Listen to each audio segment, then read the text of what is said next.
Hi, I'm Gary West for NCTV 45, and this is Focus NC. My guest today is the CEO of NCTV 45, Angelo Perrotta III. Welcome, Angelo. Hey, thanks, Gary. Well, it's good to have you on this side of the camera now than on the other side of the camera.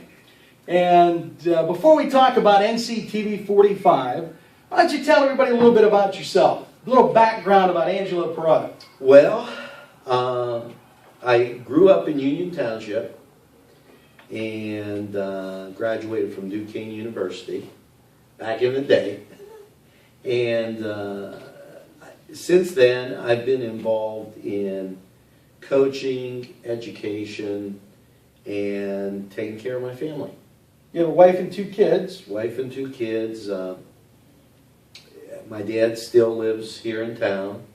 My sister also. And things have been pretty good. Now, the core mission statement of NCTV 45 is dedicated in providing a hub where people can connect and interact with community events and announcements. But I wanted you to expand a little bit on that. Well, I feel as though we have to get back in touch with our sense of community. In other words, back in my day, and there were a lot more people then, you would go to a Newcastle football game and you'd probably see 13 or 14,000 people there on any given night. The townships, and it's important to mention them, had that sense of community. People knew what was going on. Somewhere down the road, that's been lost.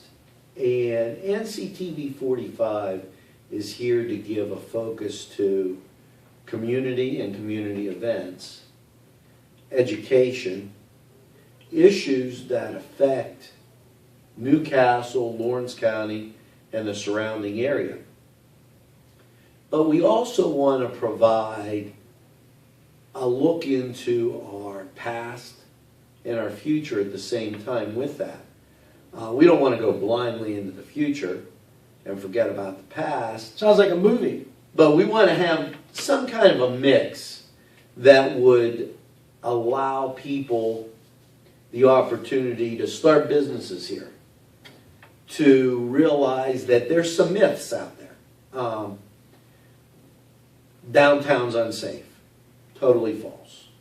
Downtown's not clean. Totally false. Lawrence County is a bad place. Not true. But if you watch the major media markets, and I'm not going to try and pick on them too much, what you have is a bashing of Newcastle. When you get up in the morning, you see that there was a fire in Croton, and another day you might see them talk about an accident or something negative. We're going to really focus on a lot of positive things that are happening in this community and make people aware that some of these things just aren't true. Yeah, we're going to talk about a lot of the categories that are going to come up all the time on NCTV 45.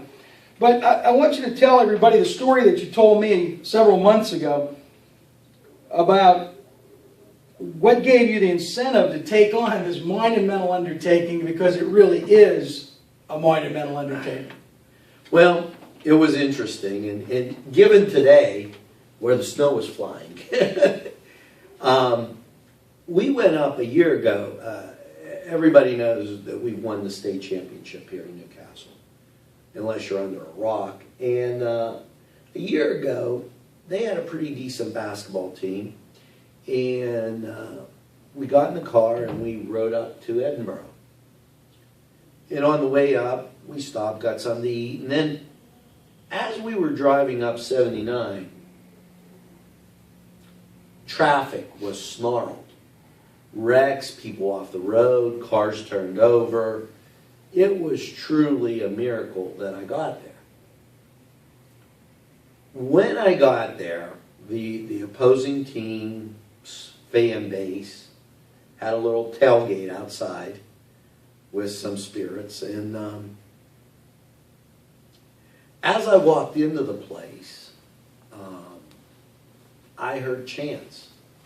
And I was noticing our students weren't there yet because the weather was so bad, but some of our senior citizens were.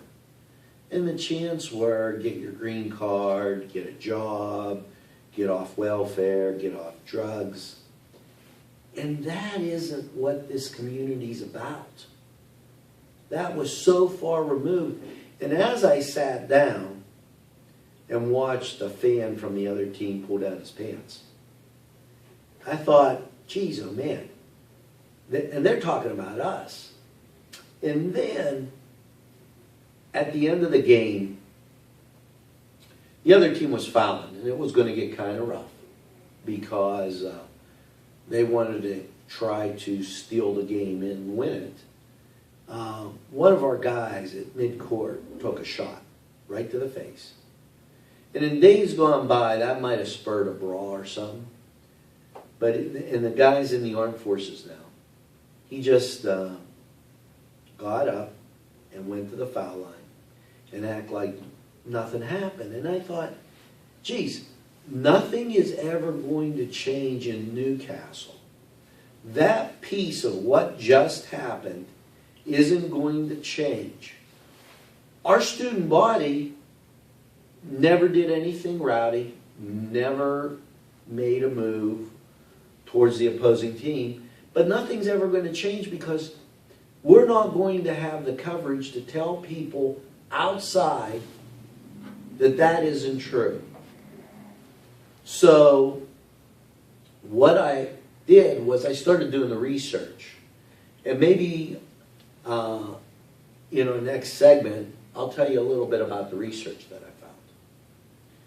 Stay with us and join us tomorrow for segment number 2 of Focus NC, and that's right here on NCTV 45.